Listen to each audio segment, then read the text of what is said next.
Selamat pagi Bu Asmana. Selamat pagi Bu. Terima kasih telah meluangkan waktunya. Sebelum Bu Asmana nanti melakukan pembelajaran di dalam kelas yang akan saya tunggui, ada beberapa pertanyaan yang ingin saya ajukan. Yang pertama, dalam pembelajaran nanti, apa tujuan pembelajaran yang hendak Bu Asmana sampaikan? Tujuan pembelajaran yang ingin saya inginkan, kebetulan kan hari ini nanti materinya tentang pengenalan huruf H. Jadi nanti materinya tujuannya setelah mempelajari ini anak bisa mengetahui bagaimana menuliskan huruf H, baik itu H kapital maupun H kecil. Setelah itu nanti dengan anak-anak menuliskan atau mencari, nanti kan di kegiatan pembelajaran saya nanti bagi kelompok, nanti saya mengharapkan anak-anak itu bisa mencari kata-kata baik itu nama benda atau nama orang atau nama anggota tubuh yang menggunakan huruf H. Oke, terima kasih, bagus sekali Bu Asmana. Kemudian area pengembangan mana yang hendak dicapai dalam supervisi nanti? Tentang RPP diferensiasi saya mungkin Bu. Bagaimana kalau diceritakan Bu As? Di RPP saya kan saya menggunakannya itu 2 konten sama produk. Nanti di kegiatan itu saya setiap kelompok itu berbeda-beda berdasarkan cara membacanya dan cara penulisannya. Mungkin maksudnya gini, anak itu sudah bisa baca tulis atau belum, saya kelompoknya seperti itu. Nanti untuk kelompok yang pertama sesuai dengan RPP saya Bu, itu saya bagi menjadi 4 kelompok anak-anaknya. Kemudian untuk kelompok yang pertama itu bagi anak yang sudah mampu membaca dan menulis cepat. Kemudian yang kelompok 2 mampu membaca dan menulis sedang, sedangkan yang ketiga membaca dan menulis kurang. Kelompok yang terakhir membaca dan menulis yang kurang. Oke, terima kasih Bu As. Berarti sebelum melaksanakan pembelajaran, Bu As itu sudah melaksanakan pemetaan dulu tentang kesiapan belajar murid dengan membaca dan menulis, mengelompokkan berdasarkan kemampuan tersebut. Karena saya itu Bu ada jurnal membaca. Jadi setiap minggu itu saya ada jurnal membaca, anak ini sudah sampai pada buku jilid berapa, begitu kan ada jilid 1 sampai 3. Oke, terima kasih Bu As, persiapannya sudah matang sekali. Kemudian selanjutnya untuk strategi yang dipersiapkan apa Bu As? Mungkin menyiapkan media, menyiapkan apa-apa yang berkaitan dengan pembelajaran nanti, bagaimana itu? Yang pertama jelas saya membuat RPP dan tentunya mungkin banyak kekurangannya.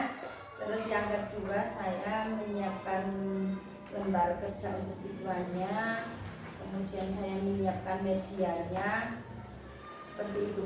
Medianya nanti huruf H menggunakan balon. Oke, terima kasih Bu As. Setelah saya lihat RPP-nya, ini juga sudah lengkap sekali. Kemudian evaluasinya juga sudah ada. Ini tinggal nanti melaksanakan, semoga berhasil. Semoga diberi kemudahan. Terima kasih. Ayo dilihat kotaknya, ayo dilihat kotaknya.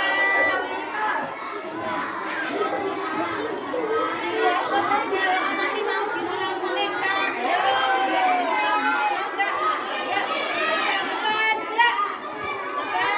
gerak. Selamat pagi.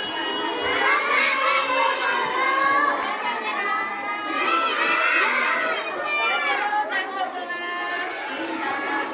Tepuk semangat dulu. Ya, 1, 2, 3.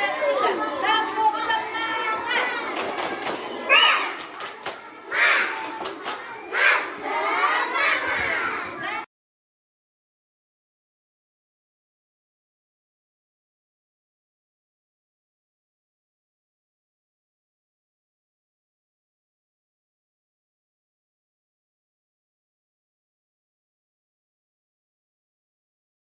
Terus, Mbak Isma, Mbak Lia, sini. Tasnya deret. Terus, Mas Aklan.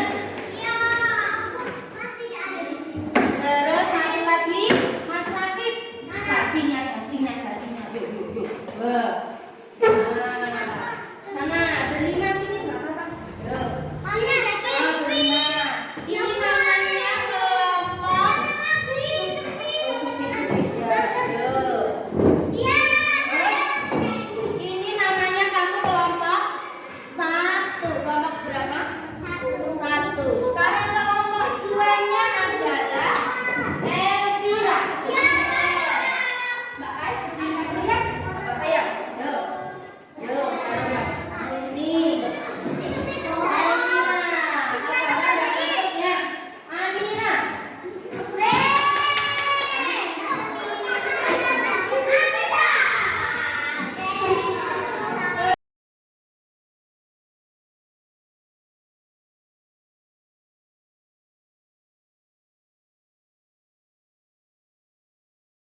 Selamat siang Bu As.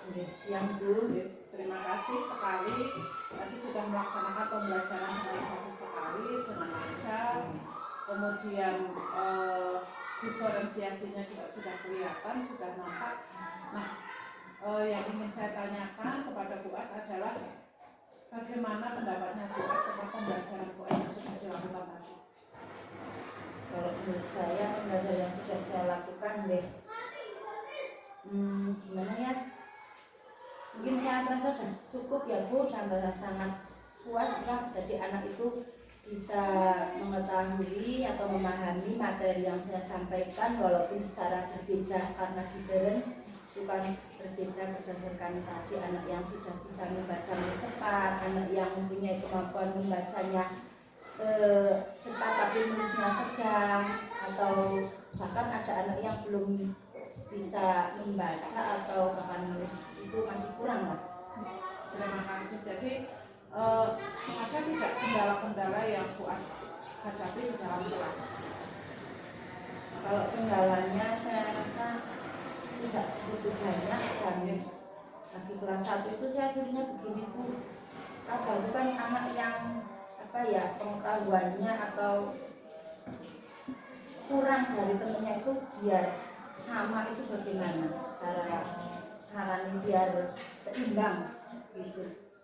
Tadi kendala yang pertama yaitu tentang kemampuan setiap anak itu kan berbeda tentang kemampuan anak. Nah, ada lagi Bu As kendala yang lain? Mungkin yang kedua itu kalau saya ingin mendiagnostiknya dari minat siswa, misalnya nanti saya belajarnya ingin saya lihat dari gaya belajar atau apa gitu, saya kesulitannya itu Bu. Kalau kelas 1 kan kadang misalkan saya tanya gini, siapa yang suka menggambar, kadang macam semua. Siapa yang suka mewarnai, kadang ini dari semua bingungnya di situ. Jadi mau membedakan diferensiasi nanti itu anak masuk kelompok mana itu saya sulitnya di situ. Dalam melakukan pemetaan. Pemetaannya itu. Ada lagi mungkin Bu? Apa ya? Mungkin yaitu juga gaya belajar ya.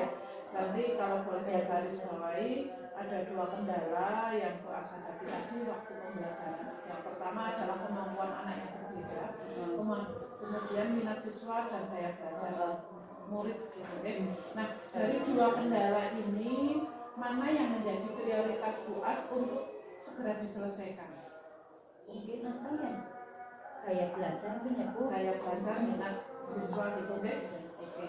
Posisi sekarang Bu As, kalau posisi sekarang Bu As melihat gaya belajar anak-anak itu di posisi sekarang, jika diskalakan antara 1 sampai 10 itu ada di posisi berapa? Kemudian mau ditingkatkan menjadi posisi keberapa?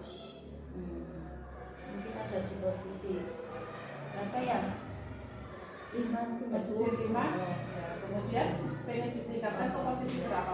Yang itu lebih baik lagi, mungkin 7 atau oke 7 atau 8. Jadi bertahap lah, karena juga kan masih kelas 1 awal ya. Jadi kan masih mungkin bisa digali di semester kedua. Oke, bagus sekali tapi Bu As. Jadi Bu As pengen ada progres, ada peningkatan dari posisi 5 menjadi posisi 7. Itu hal yang tidak mudah, tetapi ada usahanya sekali. Kemudian tadi kan Bu As menyampaikan kendala yang Bu As sadar itu tentang bagaimana memetakan tentang minat siswa, gaya belajar murid untuk melakukan pembelajaran diferensiasi. Nah, hal-hal apa saja atau strategi apa saja yang pernah Bu As lakukan untuk mengantisipasi masalah tersebut? Mungkin saya pernah gini ya Bu, kalau anak itu saya suruh, misalkan saya bercerita ya, mungkin itu kan mungkin kayak nanti anak mendengarkan, dia yang suka mendengarkan dan nanti hasil dari pendengaran itu. Atau kadang saya memakai tag, saya tulis di depan di papan tulis, nanti setelah itu anak yang paham itu berapa, itu mungkin saya strateginya seperti itu. Berarti dengan bercerita, kemudian memakai lembar teks, memakai lembar observasi mungkin? Iya, bisa diobservasi nanti ya. Kemudian dari alternatif 3 ini mana yang lebih cepat yang ingin segera Bu As lakukan? Bercerita,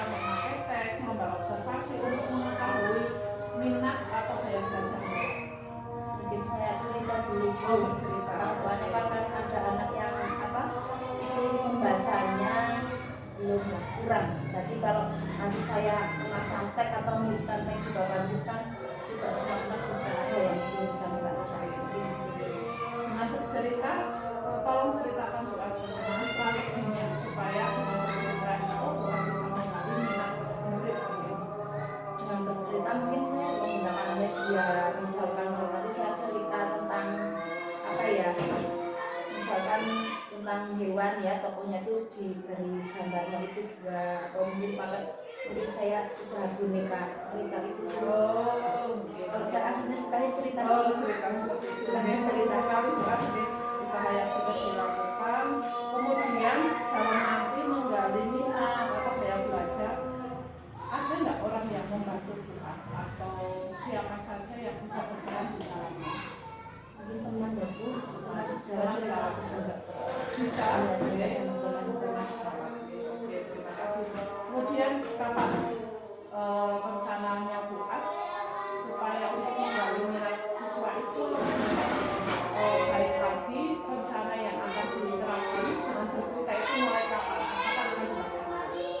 akan itu Oh, minggu-minggu ini. minggu ini? Oke, berarti dalam minggu ini ya Bu As. Minggu ini sebelum tes. Oke, komitmennya Bu As, kalau Bu As mau melaksanakan dalam minggu ini apa? Bagaimana ya, saya mau usaha dulu beli medianya lah. Beli medianya, oke. Beli media. Oke. Saya dasarnya juga cerita gitu. Oke, terima kasih Bu As. Jawabannya yang sangat bagus. Kemudian sudah ada progres tidak lanjut yang akan dilaksanakan Bu As dalam minggu ini. Kemudian satu lagi Bu As, manfaat dari percakapan kita kali ini bagi Bu As itu apa? Apa yang Bu As katakan? Mungkin dengan sharing dengan Bu Mega seperti ini memudahkan saya untuk mengetahui kekurangan saya atau kesulitan saya dalam mengajar, kesulitan saya dalam kelas ya sama anak-anak, dan mungkin sampai paling apa ya, karena dengan teman itu sharing jadinya lebih dekat lagi dengan teman, Solusi juga, mendapatkan solusi. Oke, terima kasih Bu As. Saya tunggu cerita selanjutnya di supervisi selanjutnya, deh. Nanti supervisi yang itu akan saya sampaikan. Oke, terima kasih Bu As. Selamat melanjutkan aktivitas yang terima kasih.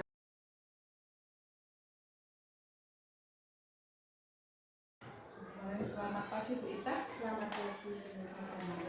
Hari ini. Alhamdulillah sehat. Alhamdulillah. Terima kasih telah meluangkan waktu. Sebelum Bu Ita nanti masuk ke kelas, ada beberapa hal yang bisa saya tanyakan. Yang pertama, apa tujuan pembelajaran yang dilakukan? Tujuan pembelajarannya tentang mengenal kata. Setelah mengenal kata, menyusun kata menjadi kalimat. Setelah itu mengidentifikasi pola dari kalimat itu. Jadi berawal dari hal yang mudah dulu menjadi juga hal yang lebih sukar gitu. Terima kasih. Kemudian dalam observasi nanti kita ingin saya lebih konsen pada kegiatan atau hal apanya? Inti pembelajarannya. Oh, inti pembelajaran. Ceritakan cerita bagaimana inti pembelajaran yang ingin saya ambil. Iya. Jadi kelas 2 ini beberapa waktu lalu sudah saya petakan menjadi 4 kelompok. Kelompok yang cakap atau mahir dalam membaca maupun menulis, kurang cakap, belum cakap, dan ya mengenal hurufnya masih sedikit. Tapi karena jumlah kelas 2 itu 31 kan banyak, sehingga saya buat jadi 6 kelompok di kelas. Nah, nanti setiap kelompok itu akan mengikuti sebuah permainan. Jadi saya buat di inti pembelajaran itu permainan, namanya permainan harta karun. Saya sudah mempersiapkan kata-kata yang saya masukkan ke dalam amplop. Nanti setiap kelompok mendapatkan 3 amplop untuk disusun, dirangkai menjadi kalimat. Setelah itu diidentifikasi pola kalimatnya seperti itu. Terima kasih, bagus sekali strateginya. Kemudian dalam RPP atau modul ajar yang sudah dibuat Bu Ita, menurut Bu Ita apakah sudah memuat tentang pembelajaran diferensiasi atau belum?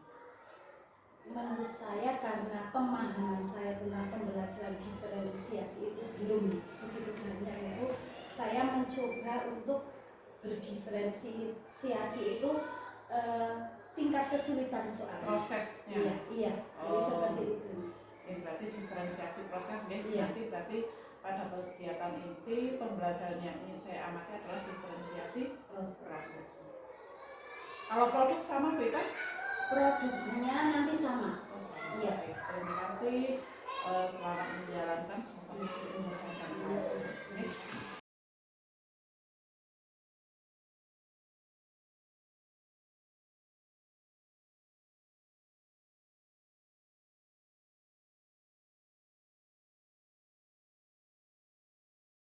Subjeknya. Nah, subjek tidak manusia, gajah tidak boleh. Subjek adalah yang melakukan kegiatan dalam pola kalimat yang kedua selain subjek.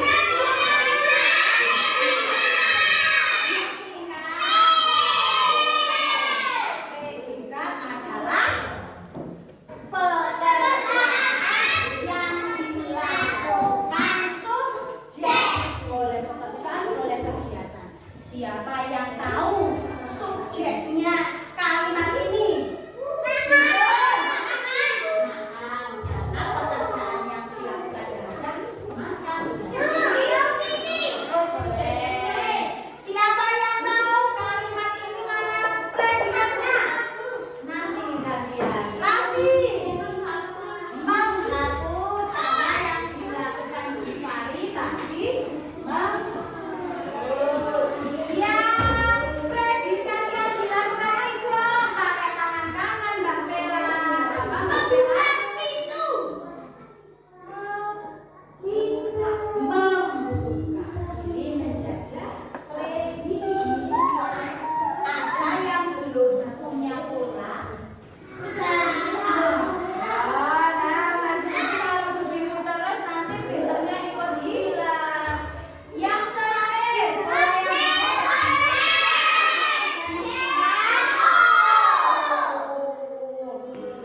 objek, benda, barang, sesuatu yang dikenali oleh subjek. Ini mana objeknya anak? Oh, anak pinter, hebat. Yang ini, oh Mbak Kalista. Iya, ini panjang sampai sini. Tidak papan saja, tidak tulis saja, tapi papan tulis hilang objek. Terlahir bersama siapa? Jadi apa? Sudah mudah boleh.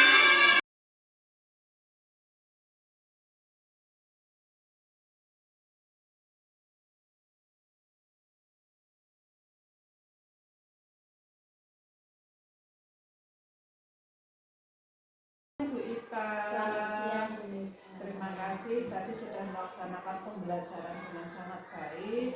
Anak-anak sangat antusias, membuka kelasnya juga sangat bagus sekali ya. Yang ingin saya tanyakan bagaimana performa Bu Ita pada hari ini? Menurut Bu Ita Menurut sendiri.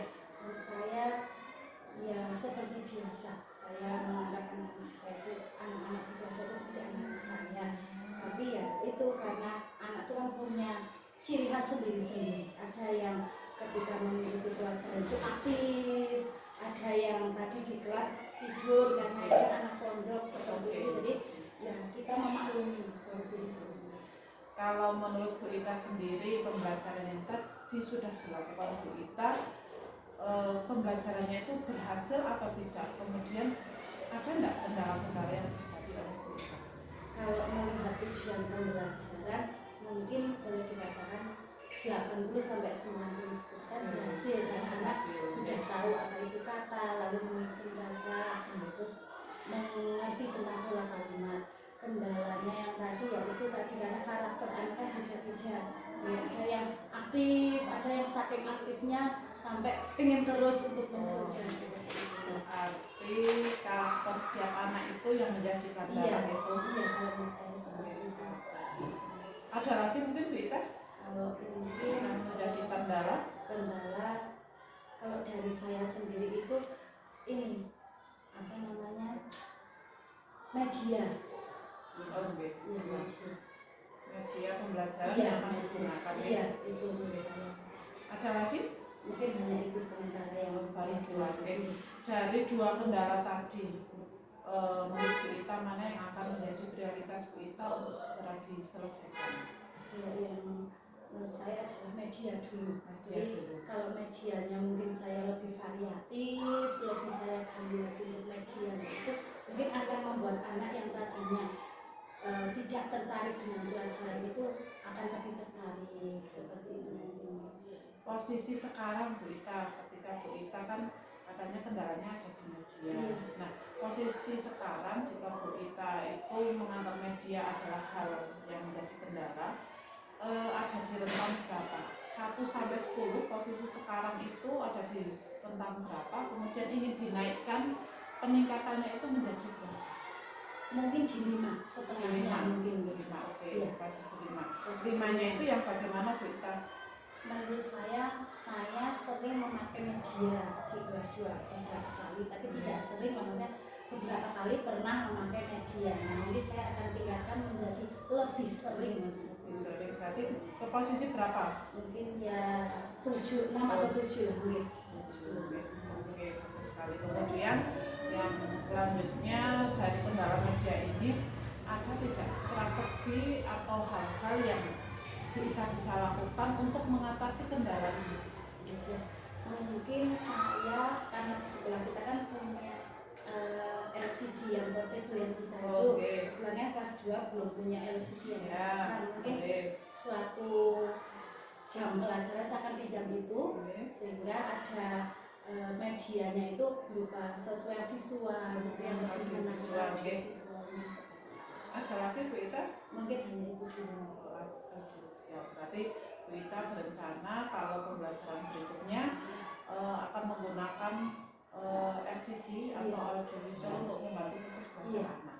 Kemudian kapan Bu Ita akan menggunakan ini untuk mengatasi kendala tadi? Mungkin pada apa namanya skenario pembelajaran berikutnya. Waktunya sudah bisa ditentukan? Belum. Nanti saya akan melihat umpan balik anak pada pembelajaran tadi bagaimana. Saya pemetaan dulu ini bagaimana hasil dari tadi belajar seperti itu. Lalu saya menyusun skenario untuk pembelajaran berikutnya.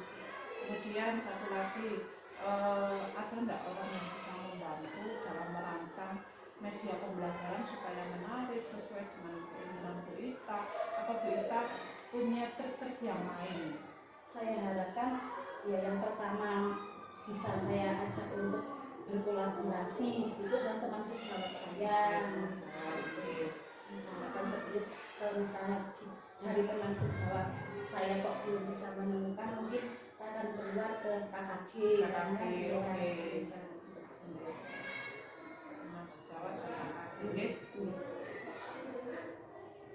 Terus komitmen apa Bu Ita ketika Bu Ita ingin mengembangkan media pembelajaran ini menjadi pembelajaran yang menyenangkan supaya bisa dibawa ke KKG atau bisa disampaikan ke teman sejawat? Komitmen saya adalah memanusiakan manusia. Ketika kita memanusiakan manusia, walaupun itu anak-anak kita membuat mereka senang, bahagia, nanti pembelajaran akan lebih senang. Kadang-kadang ketika guru menyampaikan yang akan dicerna anak kedepannya kan kadang-kadang bukan materinya, tapi perlakuan guru itu kepada anak. Komitmen saya adalah memanusiakan manusia. Dari kendala ya tadi yang Bu Ita sampaikan, kemudian Bu Ita sudah mempunyai strategi menurut Bu Ita, percakapan kita kali ini itu ada manfaatnya nggak? Iya.